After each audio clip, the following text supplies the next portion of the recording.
जी अस्सलाम वालेकुम। आज की जो हमारी वीडियो है ये तमाम वीडियो से बहुत ही ज़्यादा इम्पॉर्टेंट है, क्योंकि बाज़ औक़ात होता क्या है कि स्टूडेंट्स जो हैं वो बहुत ही ज़्यादा परेशान होते हैं, क्योंकि ये जो MCQs या मल्टीपल चॉइस क्वेश्चन होते हैं इनके अंदर कोई भी चॉइस वगैरह नहीं होती, मतलब कोई भी सिलेक्शन नहीं होती। अगर कोई एक भी MCQs गलत हो जाए, ड्रॉप हो जाए, तो 85 नंबर जो है मतलब मैक्सिमम मार्क्स बच्चों के नहीं आते। तो इसी चीज़ को सामने रखते हुए बच्चों के कहने की वजह से हमने क्या किया हुआ है कि हर चैप्टर्स की जो पॉसिबल इम्पॉर्टेंट MCQs हैं, जितनी भी ज़्यादा से ज़्यादा अहम मारूज़ियाँ बन सकती हैं, तो वो मारूज़ियाँ हमने चैप्टर से निकाली हैं और उन पर हमने ये वीडियोस बनाई है। तो आज की जो हमारी वीडियो है वो फर्स्ट ईयर बायोलॉजी के पहले चैप्टर की MCQs से रिलेटेड है। तो सबसे पहले हम बात करते हैं कि इनके अंदर जो है हमारे पास तकरीबन जो है 72 MCQs दिए गए हैं, और इंशाल्लाह ज़्यादा से ज़्यादा जो मारूज़ियाँ पेपर में आती हैं वो इन्हीं में से आती हैं और आएंगी इंशाल्लाह इन्हीं में से। तो सबसे पहले अगर मारूज़ी को देखें, इंतहाई अहम सिंपल सी और मतलब थोड़ी बहुत कंसेप्चुअल भी MCQs हैं, और कुछ MCQs ऐसे भी हैं जिनको मतलब याद किया जाता है, जिनको रट्टा लगाया जाता है। अब सबसे पहले अगर हम बात करें कि the study of relationship of an organism with its environment, मतलब कि जो जानदार है और उसका माहौल है, इनके दरमियान जो रिलेशनशिप है उसका मुताला हम किस ब्रांच में करते हैं। तो हमारे पास 4 ऑप्शन दिए गए हैं। पहला है एम्ब्रियोलॉजी, दूसरा ऑप्शन है इन्वायरमेंटल बायोलॉजी, तीसरा ऑप्शन है हिस्टोलॉजी, चौथा ऑप्शन है एनाटॉमी। तो सबसे पहले अगर हम देखें कि एम्ब्रियोलॉजी कहते हैं डेवलपमेंट ऑफ एन एम्ब्रियो, मतलब कि एम्ब्रियो बनने और अंडे से बच्चे का बाहर आने तक का जो प्रोसेस है उसका मुताला कहलाता है एम्ब्रियोलॉजी। मतलब ये भी ऑप्शन गलत है। उसके बाद अगर हम देखें हिस्टोलॉजी को, तो हिस्टोलॉजी दरअसल कहते हैं माइक्रोस्कोप की मदद से टिश्यूज़ का मुताला, तो ये भी ऑप्शन गलत है। उसके बाद एनाटॉमी जो है अंदरूनी साख्तों के मुतालिक हम एनाटॉमी कहते हैं। लेकिन जो इन्वायरमेंटल बायोलॉजी है इसके अंदर हम क्या करते हैं कि जानदार और उसके माहौल के दरमियान रिलेशनशिप को पढ़ते हैं। इसी वजह से इसका जो राइट ऑप्शन है वो क्या होगा, इन्वायरमेंटल बायोलॉजी। इसके बाद अगर हम देखें the study of development of an embryo, मतलब कि एम्ब्रियो का बनना और उसका बच्चे का अंडे से बाहर आने का प्रोसेस जो है, डेवलपमेंट जो है, उसका मुताला क्या कहलाता है। तो सबसे पहले अगर हम बात करते हैं कि यहाँ पे एम्ब्रियो दिया गया है, तो एम्ब्रियो बनने और वहाँ से जो बच्चा बनेगा उसका जिस्म से बाहर या अंडे से बाहर आने का जो मुताला है, स्टेजेस का मुताला है, उसको हम क्या कहते हैं, एम्ब्रियोलॉजी कहते हैं। तो इन चारों ऑप्शन में से जो करेक्ट ऑप्शन है, ठीक ऑप्शन है, वो कौन सा है, एम्ब्रियोलॉजी है। क्योंकि हिस्टोलॉजी में हम टिश्यूज़ का मुताला करते हैं, इकोलॉजी में हम क्या करते हैं, इन्वायरमेंटल बायोलॉजी मतलब जानदार और माहौल के दरमियान ताल्लुक़ का मुताला करते हैं, बायोटेक्नोलॉजी में हम क्या करते हैं, ऐसे जानदारों का मुताला करते हैं जिनके इस्तेमाल से जो है ऐसे मादे हासिल किए जाते हैं जिससे इंसानियत को फ़ायदा हो। इसी वजह से ये ऑप्शन भी गलत है, ये ऑप्शन भी गलत है, ये ऑप्शन भी गलत है, लेकिन ठीक ऑप्शन जो है वो कौन सा है, एम्ब्रियोलॉजी है। इसके बाद अगर हम देखें the study of functions of different parts of an organism, एक जानदार के जो मुख्तलिफ पार्ट्स हैं उनके जो अफ़आल हैं उनका मुताला क्या कहलाता है। तो हमारे पास 4 ऑप्शन दिए गए हैं। हिस्टोलॉजी में हम टिश्यूज़ को पढ़ते हैं, एनाटॉमी में हम अंदरूनी साख्तों को पढ़ते हैं, इकोलॉजी के अंदर हम माहौल को पढ़ते हैं। लेकिन जो फिजियोलॉजी है यही करेक्ट ऑप्शन है, यही ठीक ऑप्शन है, क्योंकि इससे हम किस चीज़ को पढ़ते हैं, जानदार के मुख्तलिफ पार्ट्स के अफ़आल को हम किस चीज़ के अंदर पढ़ते हैं, फिजियोलॉजी में। इसी वजह से ये ऑप्शन जो है वो ठीक होगा। इसके बाद अगर हम देखें कि माइक्रोस्कोपिक स्टडी ऑफ टिश्यूज़, पहले भी हम बात कर चुके हैं कि टिश्यूज़ का मुताला जो है माइक्रोस्कोप की मदद से वो क्या कहलाता है। तो हमारे पास जो फिजियोलॉजी है इसमें हम डिफरेंट पार्ट्स ऑफ मतलब जो जानदार के पार्ट्स हैं उनके फंक्शन को पढ़ते हैं। इसी वजह से ये ऑप्शन भी गलत है। एनाटॉमी में हम अंदरूनी साख्तों को पढ़ते हैं, वो ऑप्शन भी गलत है। इकोलॉजी के अंदर हम माहौल को पढ़ते हैं, ये भी गलत है। लेकिन जो करेक्ट ऑप्शन होगा वो कौन सा होगा, हिस्टोलॉजी है। इसी वजह इसके अलावा अगर हम देखें द स्टडी ऑफ फॉसिल्स, मतलब फॉसिल्स का मुताला जो है हिस्टोलॉजी में भी नहीं होता, एनाटॉमी में भी नहीं होता, मॉर्फोलॉजी में भी इसका मुताला नहीं होता। तो इसका जो करेक्ट ऑप्शन होगा वो कौन सा होगा, पैलियोंटोलॉजी में हम किस चीज़ को पढ़ते हैं, फॉसिल्स को पढ़ते हैं। तो इसके बाद अगर हम देखें कि फॉर्मेशन ऑफ मोर कम्प्लेक्स, सादा जानदारों से पेचीदा जानदारों का बनना जो है वो इर्तका कहलाता है, मतलब एवोल्यूशन कहलाता है। इसी वजह से एवोल्यूशन वाला जो ऑप्शन है वही राइट ऑप्शन है। इसके बाद अगर हम देखें स्टडी ऑफ सोशल बिहेवियर, मतलब जो इंसानों के सोशल बिहेवियर से मुतालिक जो है स्टडी है, उसके मुतालिक हम क्या कहते हैं, सोशल बायोलॉजी कहते हैं। मतलब करेक्ट ऑप्शन कौन सा होगा, सोशल बायोलॉजी। इसके बाद अगर हम देखें study of distribution of animal, अब जो ज़मीन है या नेचर है उसके मुख्तलिफ हिस्सों के अंदर जो जानवर हैं उनके फैलाव का मुताला क्या कहलाता है, जू जियोग्राफी। जैसे जू कहते हैं जानवरों को, जियो कहते हैं ज़मीन को, ग्राफी कहते हैं फैलाव को। तो ज़मीन के मुख्तलिफ जोग्राफियाई हिस्सों में जो जानवरों का फैलाव है उसका मुताला क्या कहलाता है, जू जियोग्राफी कहलाता है। तो यही ऑप्शन जो है वो करेक्ट ऑप्शन है। इसके बाद अगर हम देखें कि जो बायो एलिमेंट्स हैं उनकी तादाद जो है वो 16 होती है, मतलब 16 एलिमेंट होते हैं। ये ऑप्शन राइट ऑप्शन है या ठीक ऑप्शन है। तो मेजर बायो एलिमेंट, ऐसे बायो एलिमेंट जिनकी परसेंटेज जो है वो ज़्यादा है, जो ज़्यादा मिक़दार में पाए जाते हैं बॉडी के अंदर, दरअसल वो कितने होते हैं, 6 होते हैं, जो 99% हिस्सा बनाते हैं। उसके बाद बकिया जो होते हैं 10 होते हैं, वो क्या कहलाते हैं, ट्रेस, मतलब थोड़ी सी मिकदार में पाए जाने वाले जो बायो एलिमेंट हैं उनकी तादाद 10 होती है। और इसके बाद अगर हम देखें कि जो परसेंटेज है ऑक्सीजन की वो तकरीबन होती है 65%। इसी तरह अगर हम बात करें कि हमारे पास जो परसेंटेज है कार्बन की वो तकरीबन होती है 18%। ये सिंपल सी मारूजियाँ हैं, आपने एज इट याद करनी है। इसके बाद अगर हम बात करें कि हमारे पास जो कार्बन की परसेंटेज थी वो कितनी थी, 18% थी। इसके बाद अगर हम बात करें हाइड्रोजन की परसेंटेज जो है वो 10% है, नाइट्रोजन की जो है वो 3% है, कैल्शियम की जो है वो क्या है 2% है, फास्फोरस की क्या है 1% है। इसके बाद अगर हम देखें कि हमारे पास जो पोटाशियम है उसकी कितनी है 0.35%। उसके बाद सल्फर की जो है वो 0.25%। उसके बाद जो है सोडियम की जो परसेंटेज है वो कितनी होती है 0.15%। इसके बाद अगर हम देखें कि परसेंटेज है मैग्नीशियम की कितनी 0.05%। इसी तरह आयरन की जो है वो कितनी है 0.004%। इसके बाद अगर हम देखें कि जो एटम्स होते हैं वो आपस में मिलकर हमेशा किस चीज़ को बनाते हैं, मॉलिक्यूल को। मतलब एटम्स आपस में मिलते हैं तो जो चीज़ बनती है वो क्या है, मॉलिक्यूल है। इसके बाद जो है which of the following is not macromolecule, मतलब मानदर्ज झैल में से माइक्रोमॉलिक्यूल्स कौन सा नहीं है। तो अगर बात करते हैं कि स्टार्च की ये माइक्रोमॉलिक्यूल है, जो प्रोटीन है ये ये भी क्या है माइक्रोमॉलिक्यूल है, लेकिन कार्बन डाइऑक्साइड जो है क्या होता है माइक्रोमॉलिक्यूल होता है। इसी वजह से हम कह सकते हैं कि जो कार्बन डाइऑक्साइड है ये माइक्रोमॉलिक्यूल नहीं है। तो राइट ऑप्शन कौन सा है, कार्बन डाइऑक्साइड। इसके बाद अगर हम देखें which of the following is not micromolecule, मतलब मानदर्जे में से माइक्रोमॉलिक्यूल कौन सा नहीं है। तो H2O की बात करें तो ये माइक्रोमॉलिक्यूल है, CO2 की बात करें ये माइक्रोमॉलिक्यूल है, लेकिन स्टार्च जो है ये किस में आता है, मैक्रोमॉलिक्यूल्स में। इसी वजह से ये माइक्रोमॉलिक्यूल नहीं है, मैक्रोमॉलिक्यूल है। इसके बाद अगर हम देखें कि जितनी भी स्ट्रक्चर हैं जो सेल के अंदर होती हैं मखसूस काम करती हैं तो उनको हम कहते हैं ऑर्गेनेलीज। अगर हम एटम की बात करें तो एटम भी मतलब सेल के अंदर नहीं होता, मतलब ये ऑर्गेनेलीज की अगर हम बात करें कि हमारे पास जो एटम है, एटम भी इसका राइट ऑप्शन नहीं है। टिश्यूज़ जो है सेल आपस में मिलकर टिश्यूज़ को बनाते हैं, इसी वजह से ये भी गलत है। ऑर्गन जो है वो क्या करते हैं, टिश्यूज़ आपस में मिलते हैं तो ऑर्गन बनता है। लेकिन यहाँ पे हमारे पास एक सेल के अंदर जो साख्तें थी जो अपना किरदार अदा करती हैं, स्पेसिफिक फंक्शन परफॉर्म करती हैं, दरअसल वो क्या होती हैं, ऑर्गेनेलीज होती हैं। जैसे कि माइटोकॉन्ड्रिया हो गया, राइबोसोम, पेरोक्सीसोम, सेंट्रियोल्स, वैक्यूल्स, ये सारे के सारे क्या हैं, साख्तें हैं जो सेल के अंदर पाई जाती हैं। इसी वजह से उनको हम क्या नाम देते हैं, ऑर्गेनेलीज का नाम देते हैं। इसके बाद अगर हम बात करें कि एक जैसे सेल्स का गिरोह हो, मतलब ग्रुप ऑफ सिमिलर सेल्स, एक जैसे सेल्स का गिरोह हो जो आपस में मिलकर स्पेसिफिक फंक्शन सरंजाम देते हैं, उनको हम क्या नाम देते हैं, टिश्यू का नाम देते हैं। ये इसका राइट ऑप्शन है। इसी तरह अगर हम बात करते हैं कि कौन सी चीज़ जो है वो सेल की सेक्रेशन में इन्वॉल्व होती है, रतूबत में इन्वॉल्व होती है, तो उनमें क्या चीज़ हैं, ग्लैंड सेल्स हैं। मसल सेल्स मूवमेंट में इस्तेमाल होते हैं। जैलम और फ्लोएम जो है ये पानी में पाए जाते हैं, पौधों में पाए जाते हैं, जो खुराक और पानी की जो है वो ट्रांसपोर्ट करते हैं।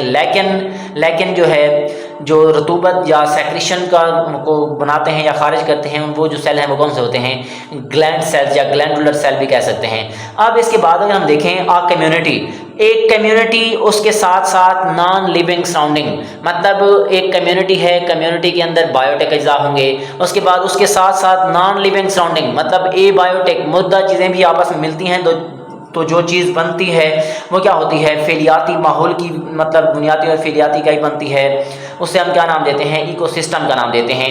इसी तरह सिंगल स्पीशीज़ हमेशा सिंगल स्पीशीज़ कहाँ पे होगी, कम्युनिटी के अंदर मुख्तलिफ पॉपुलेशन पाई जाती हैं, तो ये भी गलत है। इकोसिस्टम के अंदर कम्युनिटी मिलती है नॉन लिविंग सराउंडिंग से, ये भी गलत है।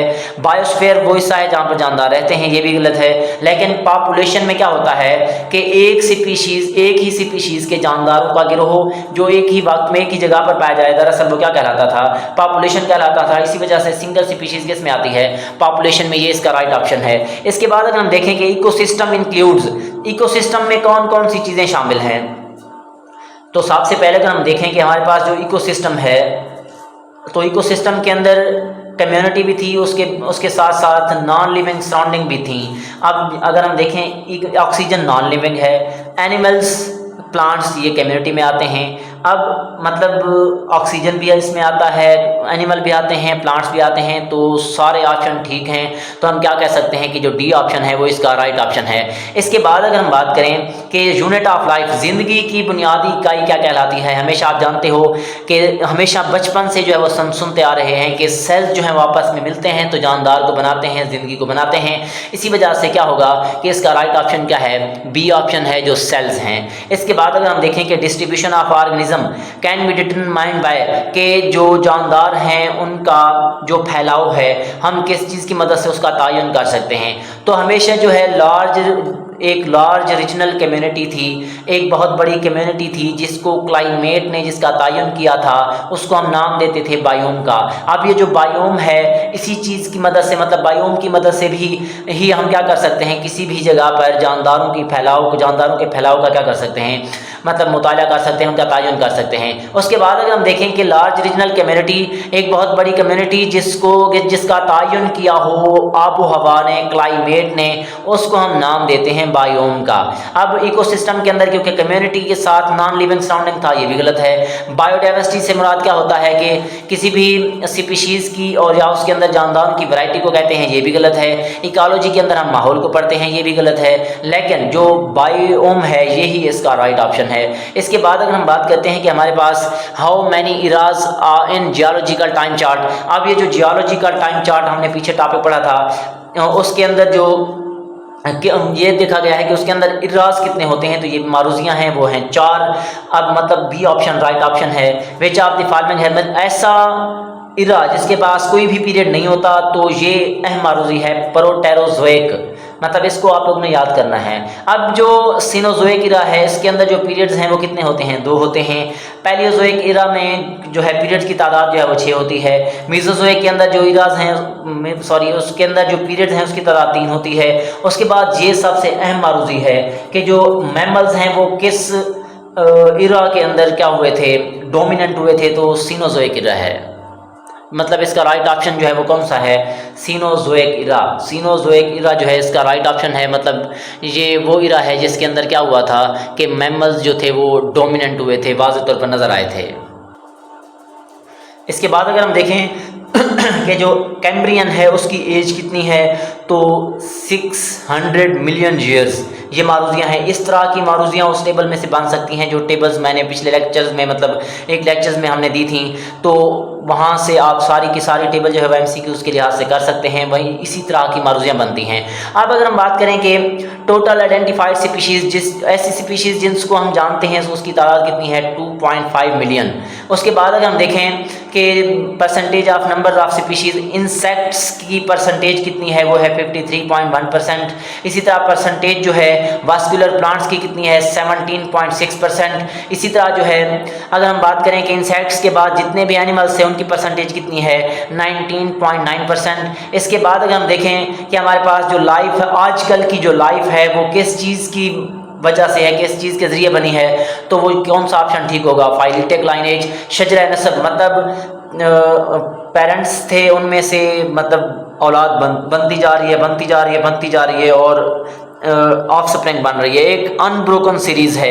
अनब्रोकन सीरीज़ की वजह से ही जो है आजकल की लाइफ जो है वो पीछे से क्या हुई है, इवॉल्व हुई है। तो इसी वजह से हम इसका कहते हैं कि इसका राइट ऑप्शन जो होगा वो कौन सा होगा, फाइलिटिक लाइनेज होगा। इसके बाद अगर हम देखें कि रॉक मतलब चट्टानों की अगर हम एज फाइंड कर रहे हैं तो उसके अंदर हम क्या करते हैं कि हम सेडिमेंट्स लेयर लेते हैं। सेडिमेंट लेयर्स के अंदर रेडियो एक्टिव आइसोटोप्स की तादाद जो है उसको सामने रखते हुए उनका कंपैरिजन करते हुए हम मुताला करते हैं, किस चीज़ का तयन करते हैं, एज का। तो मतलब इसका जवाब जो है क्या होगा, आइसोटोप्स या रेडियो एक्टिव आइसोटोप्स।